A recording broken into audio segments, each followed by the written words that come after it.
श्री महादेव भूमिका देवस्थानाच्या आदल्या समितीन देवस्थानाच्या पैशांचो घोटाळो केला म्हूण सध्याच्या देवस्थान समितीच्या अध्यक्षान आरोप केल्लो.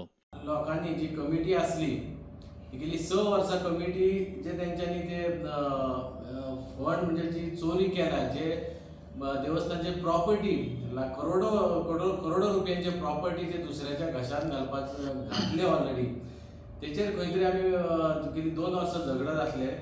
पण शेवटी आमकां हायकोर्टान वयचें पडलें. आमी 2 पिटिशनां हायकोर्टान घातलेली. एक पयलें पिटिशन ते इलेक्शनाचें आसलें कित्याक ते सोडी नसले.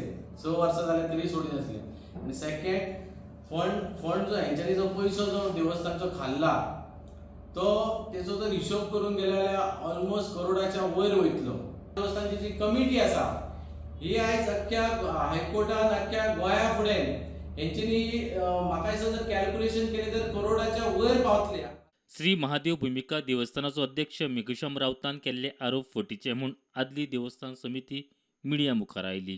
परत येवन तुका सांगता जी त्यांनी हायकोर्टान ऑर्डर पास केलेली आहा आमची 4 ऑगस्टाक त्यांनी तुमकां कंप्लीट मिसगायड केल्ली आहा लोकांक प्रेसाक आनी आमच्या सगळ्या गांवांतल्या मिसयूज ऑफ फंड आनी दुसरें म्हणजे इलिगल लीज डीड.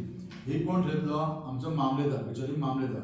आनी ती सुद्दां त्यांनी 3 म्हयने भितर केस निर्णय लावपाक जाय. शहानिशा आमची मामलेदार आयतलो. ही तूं मिसगायड करता पळय आनी ही फटींगपणां तूं मेघश्याम मामलेदार तूं फटींगपणां ही सोड आनी बरो राव. म्हाजी एकूच इच्छा ही फटींगपणां ही सोड. फॉल्स एलिगेशनां म्हणजे कांयच तथ्य ना. आनी जर आमी फडली ठरतले केन्ना आमचो मामलेदार डिसायड करता तेन्ना मागीर तुमी अवश्य म्हणा फटींग म्हणा आनी जो म्हणा कितें म्हणा पण तूं लोकांक हे मिसगायड करूं नाका. हो आतां एक 4-5 वर्सां गांवांत येयलो म्हणून नाचूंक येना. हे फक्त ताका पयशाचो माग आनी फक्त हे अर्दवट न्याय. सध्याचे समितीन आदल्या समिती विरोधात हायकोर्टात याचिका घाल्ली. दिवचलचो मामलेदार 12 आठवड्यां भितर फावो ती कायदेशीर कारवाय करतलो म्हूण गोंय सरकाराचो हायकोर्टात स्टेटमेंट. प्रुडंटा खातीर सिद्धार्थ कांबळी.